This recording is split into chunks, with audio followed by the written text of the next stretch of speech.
원합니다. 오늘은 요한복음 17장의 말씀을 통해서 예수님의 기도라는 제목으로 말씀을 나누도록 하겠습니다. 여러분, 기도가 뭔가요? 기도란 무엇인가요? 기도가 무엇이라고 생각합니까? 주일학교 아이들에게 예전에 설교를 할 때 기도는 하나님과 이야기하는 거야. 하나님과 이야기하는 게 기도입니다. 이거를 어른 수준으로 이야기하면 기도는 하나님과의 영적인 대화이다라는 거죠. 하나님과의 영적인 대화, 여러분 지난 일주일 동안 하나님과 얼마나 이야기를 하셨습니까? 기도 좀 하셨나요? 기도 좀 이번 주는 못 하셨나요? 기도 못 하신 분들을 위해서 1분의 기도의 시간을 드리겠습니다. 해주자매 정확히 1분만 반주를 해줘요. 1분. 여러분, 어떤 기도, 지금부터 1분의 기도하는 시간을 좀 드리겠습니다. 주무시는 시간이 아닙니다. 생각하는 시간도 아닙니다. 기도하는 시간입니다. 하나님과 이야기하는 시간입니다. 지금 이 시간 1분 동안 여러분은 하나님과 어떤 이야기를 하시겠습니까? 해주자면 1분 지나면, 딱 1분 정도 지나면 반주를 멈추세요. 이 시간 주님 앞에 기도하겠습니다.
이 모든 것 우리 주 예수님의 이름으로 기도드립니다.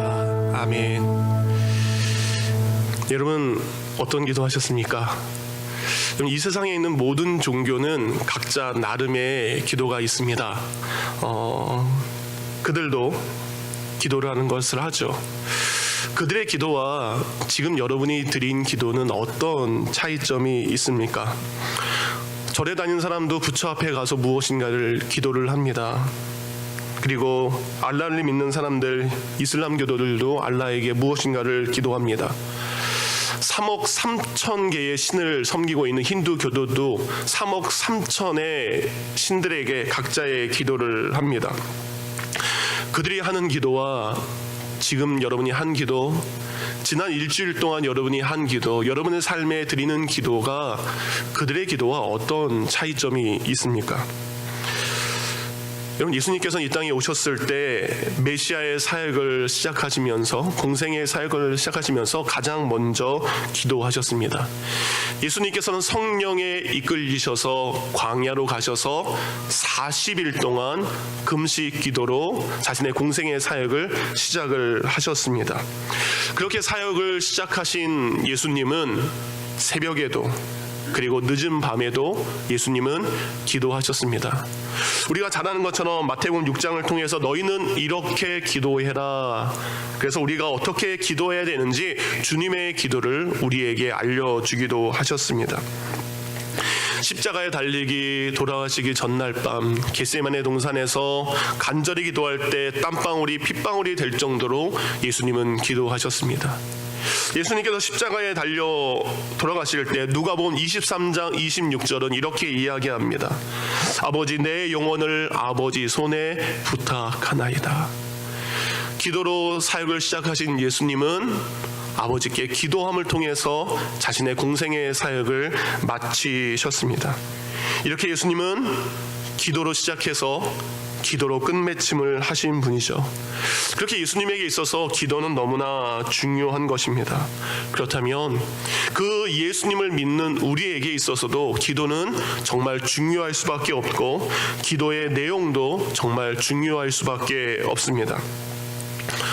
언제나 매일 새벽 4시에 일어나서 7시까지 3시간을 기도했던 분이 계십니다. 설교하기 전에도 기도합니다.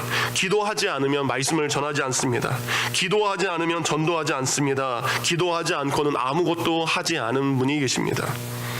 그래서 그는 이 땅에 많은 기도에 관한 책을 남겼는데 사람들은 이야기합니다. 그는 펜으로서 그 책을 기록한 것이 아니라 그의 무릎으로 그 책을 기록한 사람입니다.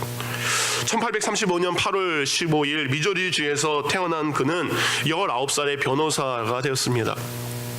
25살까지 변호사로 살다가 그는 어느 순간 어느 분의 설교를 듣고 선교사의 부름을 받습니다. 그리고 존 웨슬리의 설교를 듣고 매일같이 성경을 읽으면서 그는 이제 기도의 삶을 살기 시작했습니다.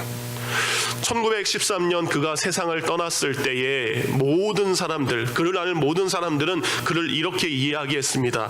기도의 사람, 기도의 선지자. 그는 기도에 가장 아름다운 책들을 남겼는데 그분의 이름이 바로 E.M. 마운즈입니다. 그는 이러한 책을 남겼습니다.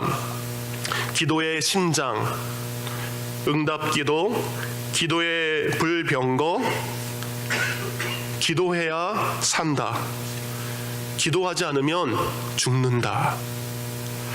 그분은 일평생 이 기도에 관한 글을 남겼습니다. 그래서 일평생 기도한 그가 내린 결론이 이거예요. 기도해야 산다. 그런데 기도하지 않으면 죽는다. 여러분, 이 책 제목을 여러분이 어떻게 생각하십니까? 여러분, 해본 사람은 압니다. 해보지 않은 사람은 모릅니다. 잠깐 해본 사람은 그 조금밖에 알지 못합니다.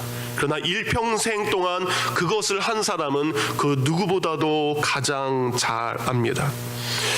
여러분, 새벽 기도를 해본 사람, 새벽 기도에 제단을 쌓은 사람이 새벽 기도가 무엇인지 알 수 있습니다. 여러분, 고난 중에 가난한 가운데 힘든 가운데 헌금한 사람이 헌금이 얼마나 중요한지 알 수 있습니다. 힘든 일이 있고 낙심되는 일이 있어도 변함없이 예배 자리에 와서 예배를 드린 사람만이 예배가 무엇인지 알 수 있고 말할 수 있습니다. 해보지 않은 사람은, 그리고 잠깐 해본 사람은 모릅니다. 그러나 일평생 동안 그것으로 산 사람의 잘 알게 되는 거죠. 누구의 이야기를 들으셔야 됩니까? 오늘 E.M. 마운즈, 그는 기도의 일생을 살았습니다. 그가 기도해야 산다라는 이 책에 이런 내용의 글을 적었습니다. 짤막짤막하게 돼 있는데 읽어드리겠습니다. 상한 심령 그대로 은혜의 보좌 앞에 나아가라. 간절한 기도가 하나님의 마음을 움직인다. 전심전력으로 기도할 때에 하나님의 임재 안에 거한다. 기도하는 입에는 찬양과 감사가 떠나지 않는다. 기도는 고난 속에서도 하나님을 발견하게 된다. 환난 중에 기도하는 자는 인내의 열매를 맺는다. 기도하지 않으면 온갖 죄와 더러움에서 분리될 수 없다. 하나님은 자신을 온전히 바치는 자의 기도에 응답하신다. 담대한 믿음은 담대한 기도에서 나온다. 하나님의 긍휼을 맛본 자만이 다른 사람을 위해 기도한다.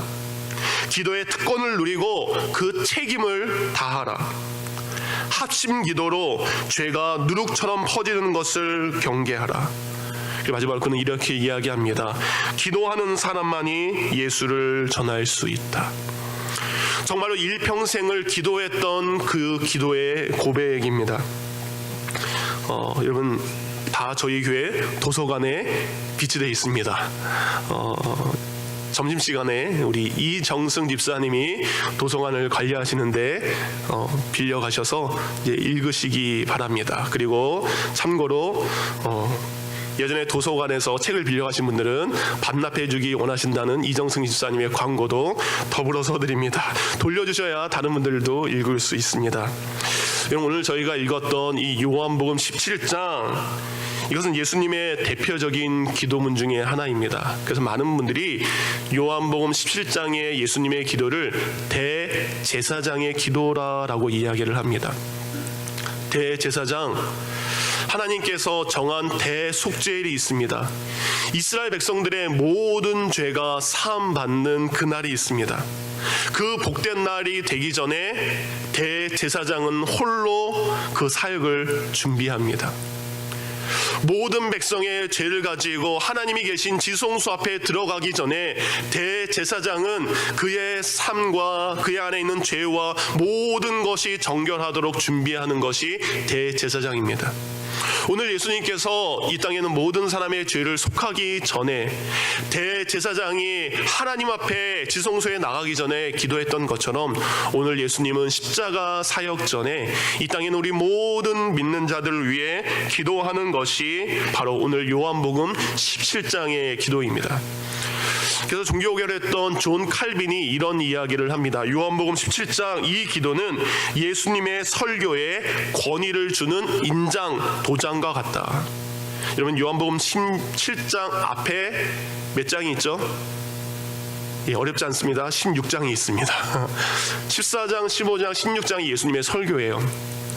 예수님이 설교하신 다음에 설교를 마친 후, 그래서 17장 1절에 보니까 예수께서 이 말씀을 하시고 눈을 들어 하늘을 우러러 이르시되 라고 돼 있어요. 그 모든 설교를 하신 다음에 이거로 도장을 찍은 겁니다. 이것이 효과를 발휘하도록. 마틴 루터는 이야기합니다. 울리는 소리는 단순하나 그 깊이와 넓이의 풍성한 것을 이루 측량할 수 없는 것이 요한복음 17장의 예수님의 기도이다. 벤게이라는 사람은 이렇게 이야기합니다. 이것은 성경 전체에서 말씀은 쉽지만 뜻은 가장 깊은 한 장이다 라고 이야기를 합니다. 오늘 그 요한복음 17장 예수님의 그 놀라운 기도는 자신을 위한 기도가 아닙니다. 누군가를 위한 중보의 기도입니다. 예수님께서 요한복음 17장에 누구를 위해서 기도하셨을까요? 이건 광고 시간에 말씀드렸다시피 저희 교회에서 지난 월요일부터 매일 저녁 8시에 기도회가 있습니다.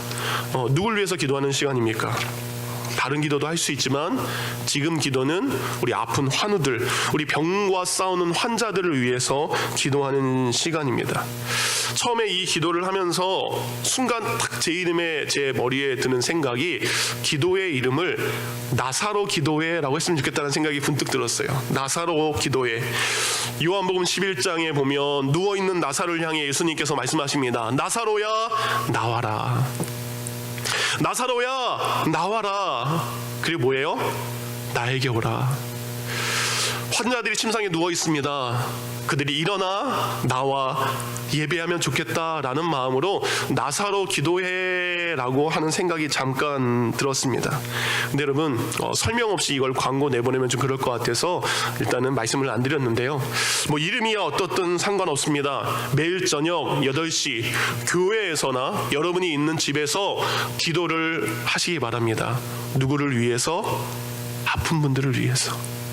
저희 교회 아픈 분들뿐만 아니라 주위에 있는 수많은 연약한 분들을 위해서 기도하시기 바랍니다. 누구를 위해서 기도하느냐가 굉장히 중요해요. 그래서 오늘 요한복음 17장에 보면 예수님은 누군가를 위해서 기도하는데 그 누군가가 누구일까요? 이 땅에 있는 모든 사람일까요? 예수님께서 이 땅에 있는 모든 사람들을 사랑하니까 이 땅에 태어난 모든 사람들을 위한 기도일까요? 네, 그 기도가 아닙니다. 예수님의 오늘 기도의 대상은 모든 사람을 위한 중보의 기도가 아닙니다. 구약시대에 제사장이 있습니다. 제사장은 누구를 위해 기도하냐? 자신의 허물과 자신의 죄를 가지고 양이나 소나 번제물을 가지고 나아온 그들, 바로 그들을 위해서 기도했던 것처럼 예수님은 특별한 누군가를 위해 기도하는 것이 요한복음 17장입니다.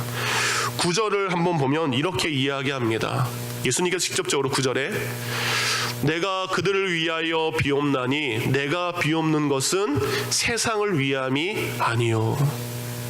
이 땅에는 모든 사람, 이 사람 저 사람을 위해서 기도하는 것이 요한복음 17장의 기도가 아닙니다. 요한복음 17장의 기도는 내게 주신 자들을 위한 기도입니다. 아버지 하나님께 속한 자들을 위한 기도입니다. 메시지 성경을 보면 이렇게 나와 있습니다. 내가 그들을 위해 기도합니다. 하나님을 거부하는 세상을 위해서가 아니라 아버지께서 내게 주신 사람들을 위해 기도합니다. 요한복음 17장의 기도는 바로 믿는 자들을 위한 기도입니다. 성경을 읽다 보면 구체적으로 6절에 보면 그들은 세상 중에서 내게 주신 사람들이라는 이름이 나옵니다.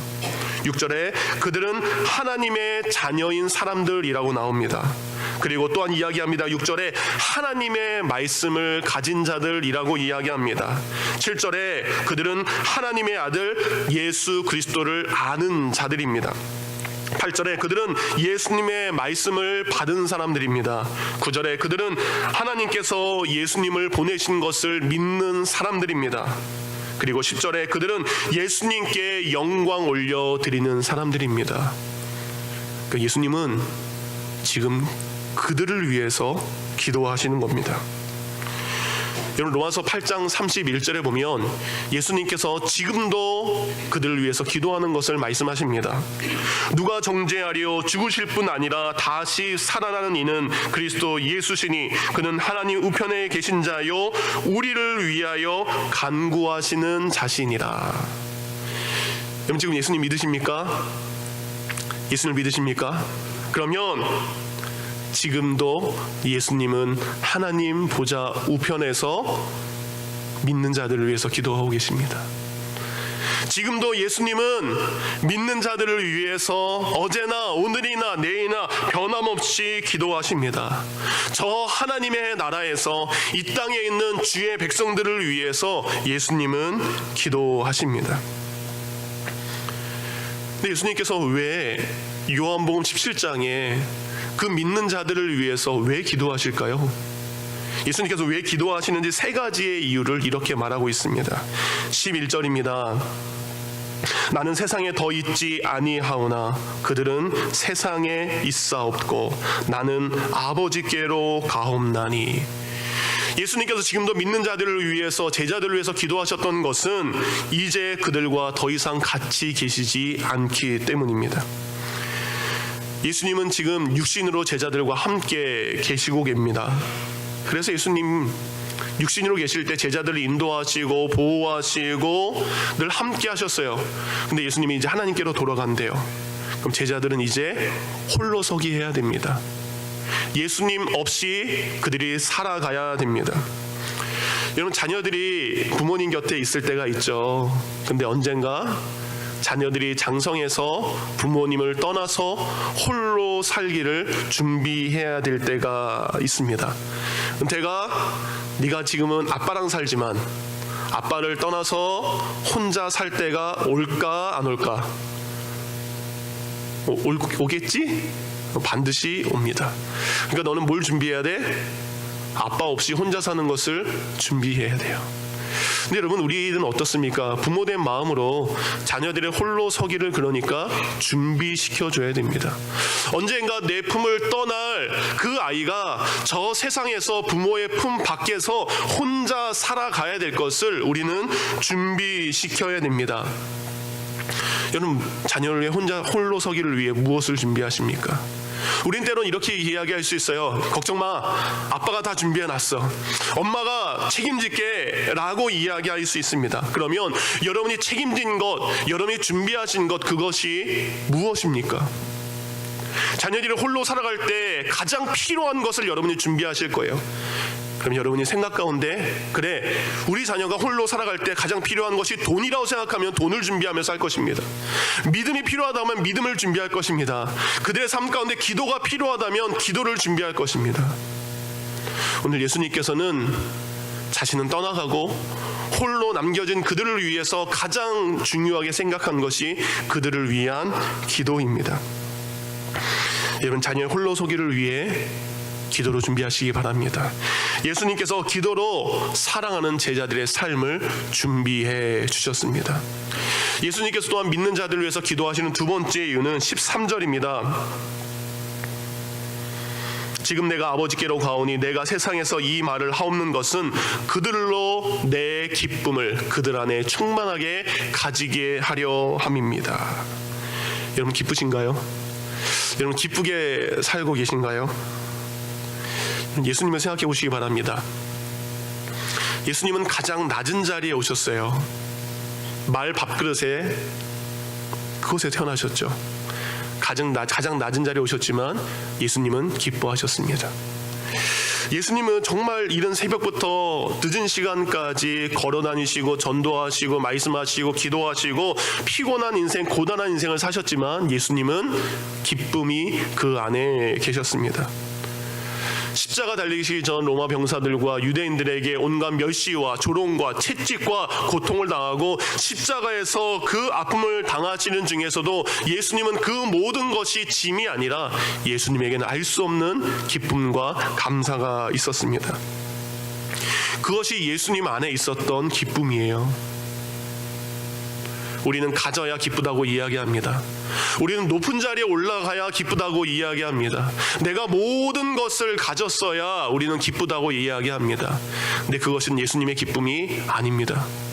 없어도, 실패했어도, 좌절했어도 그것이 예수님의 기쁨이었어요. 예수님은 그걸 주고 싶었어요. 내 기쁨으로 너희들이 이 세상을 살아가라. 여러분 기도하시기 바랍니다. 기도하는 자에게 기쁨을 주기 위해서 예수님은 기도하셨습니다. 세 번째, 그들을 위해서 기도하는 이유는 14절입니다. 내가 아버지의 말씀을 그들에게 주었사오매 세상이 그들을 미워하였사오니 이는 내가 세상에 속하지 아니함 같이 그들도 세상에 속하지 아니함 때문입니다. 그들을 위해서 기도하는 것은 세상이 그들을 미워하기 때문입니다. 그들이 세상에 속하지 않은 사람이기 때문에 세상은 그들의 다른 것 때문에 이제 제자들을 미워하기 때문입니다. 지선아 사랑해 라는 거 여러분이 많이 들어보셨을 겁니다. 지선아 사랑해. 큰 교통사고를 당해서 온몸에 화상을 입었죠. 그리고 40번이 넘는 대수술을 받은 이지선 씨의 이야기입니다. 이지선 씨의 외모는 우리가 다릅니다. 온몸에 화상을 입었기 때문에 다릅니다. 그래서 사람들이 이상하게 쳐다봅니다. 그 이상함 때문에 사람들은 그를 외면하기도 하고요, 뒤에서 수군대기도 하고요, 놀라기도 하고 무시하기도 합니다. 그렇지만 이지선 씨에게 사람들이 그런 말을 해도, 자신과 그들이 다른 것을 보고 상처 주는 말을 해도 이지선 씨는 괜찮다라고 이야기를 합니다. 왜냐하면 예수님께서 나를 사랑한다라고 말하셨기 때문이라고 그는 고백을 합니다. 이지선 씨는 이렇게 이야기합니다. 자신에게 찾아온 이 고난이 나를 어둠 가운데 몰아놓은 동굴이 아닙니다. 하나님은 나를 터널 가운데로 인도하셨습니다. 잠시 어둠이 있었지만 나는 그 어둠 속에서 그 밝은 빛을 보게 되었습니다. 저는 잠시 지나는 터널로 인도하신 그 주님을 통해서 더 밝은 빛을 보게 되었습니다. 세상은 그들을 미워할 것입니다. 다르기 때문에. 세상은 제자들을 향해서 핍박할 것입니다. 그들의 삶이 다르기 때문에. 그것을 알기에 예수님은 세상에서 다른 인생을 살아가는 그들을 위해서 기도로 준비하시는 겁니다. 믿는 사람은 세상과 다릅니다. 세상은 가지려고 하지만 믿는 사람은 주려고 하는 사람입니다. 세상은 높이 올라가서 교만하라고 이야기하지만 믿는 사람은 가장 낮은 자리로 내려가려고 합니다. 여러분, 세상에서 오른뺨을 맞았다면 우리는 오른뺨을 그자에게 칠 거죠. 근데 믿는 자는 왼뺨을 돌려대는 사람입니다. 세상 사람들은 물질이, 돈이 주님이라고 이야기합니다. 그렇지만 믿는 자에게 주님은 예수님입니다. 그렇게 다르기 때문에 세상은 그렇게 사는 사람들을 싫어합니다. 그런데 우리의 코끝에 호흡이 끝나기 전까지 그런 세상에 살아야 돼요. 믿는 순간 하나님의 나라에 올라가는 것이 아닙니다. 우리가 여전히 믿고 구원받았고 하나님의 자녀이지만 우리 코끝에 호흡이 끝나기 전까지 우리는 그런 세상에서 세상 사람들에게 그런 대우를 받으면서 우리는 살아야 돼요. 예수님께서 그들을 위해서 힘든 세상 속에서 다르게 살아가야 될 그들을 위해서 하신 기도가 요한복음 17장의 기도입니다. 그런 이유 때문에 기도하셨어요. 이제 기도를 시작하셨습니다. 그러면 예수님께서는 그렇게 세상에서 멸시를 받고 살아가는 그들을 위해서 무엇을 위해 기도하셨을까요? 기도의 내용은 무엇일까요? 첫 번째, 그 기도의 내용은 11절입니다. 내가 그들과 함께 있을 때에 내게 주신 아버지의 이름으로 그들을 보존하나니 그 중에 하나도 멸망하지 11절 나는 아버지께로 가옵나니 거룩하신 아버지여 내게 주신 아버지의 이름으로 그들을 보존하사 우리와 같이 그들도 하나가 되게 하옵소서. 예수님의 기도의 내용은 믿는 자의 하나됨을 위해 기도하는 것이죠. 하나님과 예수님이 하나였던 것처럼 예수님이 우리와 하나 되고 우리 또한 예수님을 통해서 하나님과 하나 되고 또한 믿는 자와 믿는 자가 하나 되는 것, 바로 예수님이 기도하셨던 기도의 내용은 우리 믿는 자의 하나됨입니다. 제자들과 3년 동안 있으면서 제자들의 수많은 모습을 보았습니다. 여전히 경쟁하고 다투고 돌아가시기 또 며칠 전에 몰래 찾아와서 더 높은 자리에 앉혀주세요라고 했던 그들의 모습들을 봅니다. 우리의 모습도 그와 다르지 않습니다. 우리는 다른 사람을 향해서 이런 이야기를 할 때가 있어요. 난 너와 하나가 되기 싫습니다. 난 당신과 다릅니다. 나는 당신보다 높습니다. 나는 당신보다 잘났습니다. 나는 당신보다 돈이 많습니다. 나는 당신보다 더 잘 살고 나는 당신보다 더 많이 배웠습니다. 나는 당신보다 외모가 더 낫습니다. 라는 수많은 모습을 통해 나와 당신이 다르다는 것을 이야기합니다. 그래서 사람들은 분열하고 갈등 속에서 살아가게 됩니다. 그런데 잊지 말아야 될 것은 여러분, 하나님의 나라는 하나님 안에서 한 백성이 사는 곳이에요. 한 아버지 하나님을 믿는 자녀들이 있는 나라가 하나님의 나라입니다. 여러분, 하나님을 아버지라 부르는 사람들, 그들은 다 자녀이고 그들은 다 한 가족입니다. 그들이 사는 곳이 하나님의 나라입니다. 그런데 이 세상에 가장 악한 것이 있어요. 가장 악한 것 중에 하나가 바로 분열입니다. 사람을 이간시켜서 갈등하게 하고 분열하게 하는 것이 이 세상에 있는 가장 악한 것 중에 하나입니다. 사단이 그 선악과를 통해서 하나님과 인간을 분열시켰습니다. 사단은 우상 숭배를 통해서 하나님과 이스라엘 백성들을 분열시켰습니다. 지금도 사단은 교회 안에 들어와서 교회 안에 있는 성도들의 말을 통해서 이 성도와 이 성도들 사이에 이간시키고 분열하게 되는 거죠. 그러니까 교회의 하나 되는 것을 막는 것, 성도의 하나 되는 것을 막는 것, 누구의 일입니까? 그것은 사단의 일입니다. 그래서 에베소서 4장 2절과 3절을 보면 이렇게 말해요. 모든 겸손과 온유로 하고 오래 참음으로 사랑 가운데서 서로 용납하고 평안에 매는 줄로 성령이 하나 되게 하신 것을 힘써 지키라. 여러분, 성령이 지금 하시는 사역 중에 하나가 하나 되게 하는 사역이에요. 근데 하나 되게 한 사역을 막는 것은 그건 누구의 일입니까? 사단의 일입니다. 성령을 회방하는 것입니다. 곧 교회의 분열과 성도들이 하나 되게 하지 못하는 것, 그것을 방해하는 것은 성령을 회방하는 정말로 무서운 죄입니다. 그러기에 예수님은 그것을 알고 기도하신 거예요. 사단이 그렇게 회방한다 할지라도 이 땅에는 믿는 성도들이 하나로 살아가기를 원합니다. 예수님이 우리에게 가장 원하시는 것은 뒤에도 계속 나옵니다. 11장에 계속 나오는 것, 그 모든 21절, 아버지여 아버지께서 내 안에 내가 아버지 안에 있는 것 같이 그들도 다 하나가 되게 하옵소서. 23절입니다. 내가 그들 안에 있고 아버지께서 내 안에 계시어 그들로 온전함을 이루어 하나가 되게 하옵소서. 기도에 가장 많이 나오는 내용 중에 하나가 바로 하나가 되게 하옵소서.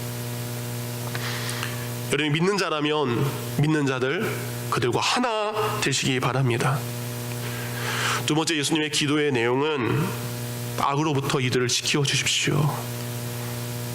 15절입니다. 아까도 얘기했던 것처럼 내가 비옵는 것은 그러면서 오직 악에 빠지지 않게 보존하기를 위함이니이다. 사단은 날마다 우리를 향해서 죄를 짓게 합니다. 바다에 가면 파도가 있죠. 파도가 하나 몰려와요. 끝이 아닙니다. 뒤에 이어서 또 하나의 파도가 와요. 끊임없이 파도가 들이치는 것처럼 사단은 이 일로 우리로 범죄하게 합니다. 저 일로 범죄하게 합니다. 내가 집에 있다면 집에서 범죄하게 합니다. 내가 일터에 있다면 일터에서 범죄하게 합니다. 내가 운전하고 있다면 운전 중에서도 범죄하게 합니다. 내가 교회에 있는데 교회에 있는 중에서도 쉴 새 없이 범죄의 파도를, 악의 파도를 우리에게 보내고 있는 거예요. 예수님이 그걸 아시니까 그 수많은 악의 시험으로부터 이들을 보호해 주십시오. 지켜 주십시오. 여러분, 사단은 우리에게 가장 아름다운 천사의 모습으로 우리에게 다가옵니다. 뿔난 모습으로 우리를 유혹하지 않습니다. 달콤한 것으로 우리를 유혹합니다. 보기 좋은 것으로 유혹합니다. 너무나 쉬운 걸로. 여러분, 죄는 너무나 쉽게, 너무나 재밌게 우리의 자녀들에게 찾아옵니다. 광명의 천사의 모습을 하고 우리 아이들에게 다가와요. 멋진 모습으로 우리 아이들에게 다가옵니다. 그 멋짐에, 그 아름다움에 우리 아이들이 죄의 유혹에 너무나 쉽게 빠집니다. 예수님께서 죄악의 유혹의 쓰나미 가운데 제자들을 위해서 기도했던 것처럼 여러분, 자녀들을 위해 기도하시기 바랍니다. 하나님, 저 세상에 우리 자녀들을 죄짓게 하는 것이 너무나 많습니다. 너무나 많습니다. 그것으로부터 지켜주십시오. 그것이 예수님의 기도의 내용이었습니다.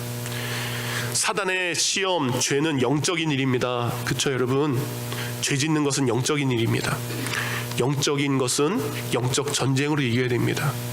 영적 전쟁은 기도로 시작됩니다. 여러분의 영적인 기도를 통해서 사단의 죄악의 유혹으로부터 여러분의 자녀를 지키시기 바랍니다. 기도만이 우리가 이길 수 있는 힘인 줄 믿습니다.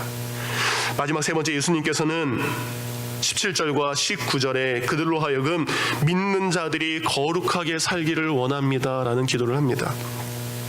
17절, 19절, 그들을 진리로 거룩하게 하옵소서. 19절, 그들을 위하여 내가 나를 거룩하게 하옵나니 이는 그들로 진리로 거룩함을 얻게 하려 함입니다.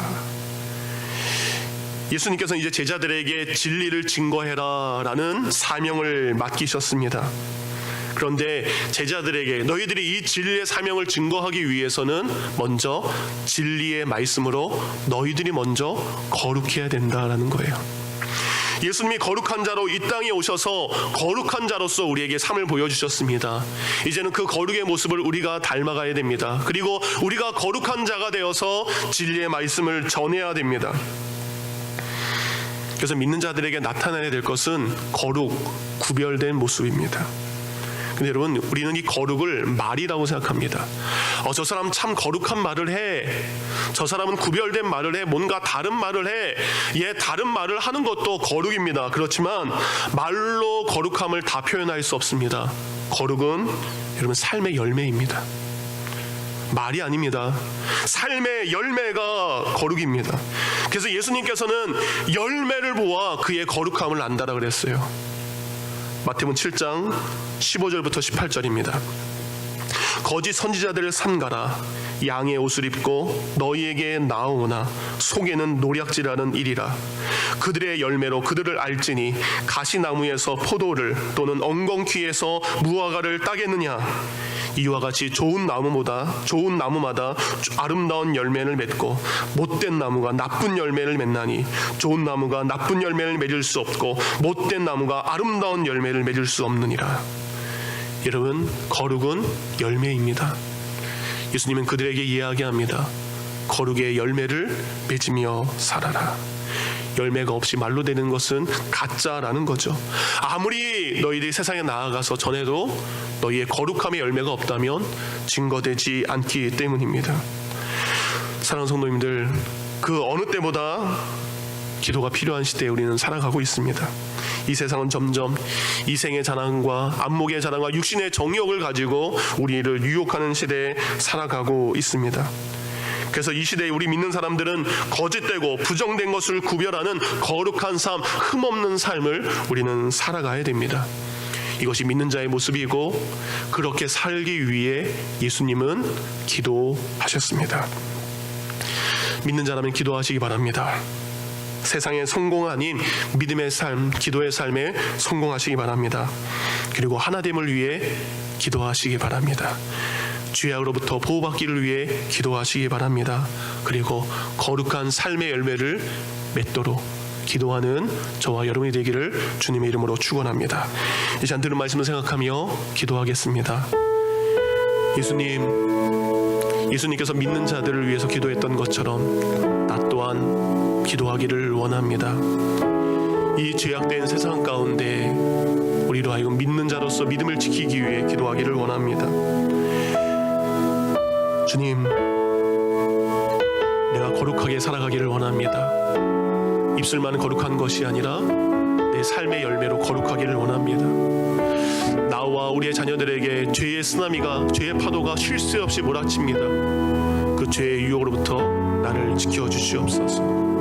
그리고 성도가 하나 되는 것이 하나님의 뜻이라 주님 말씀하셨사오니, 이제는 용서하기 힘든 사람을 용서하고 사랑할 수 없는 사람을 사랑함으로 하나 되게 하옵소서. 주님 앞에 기도하겠습니다. 기도합니다.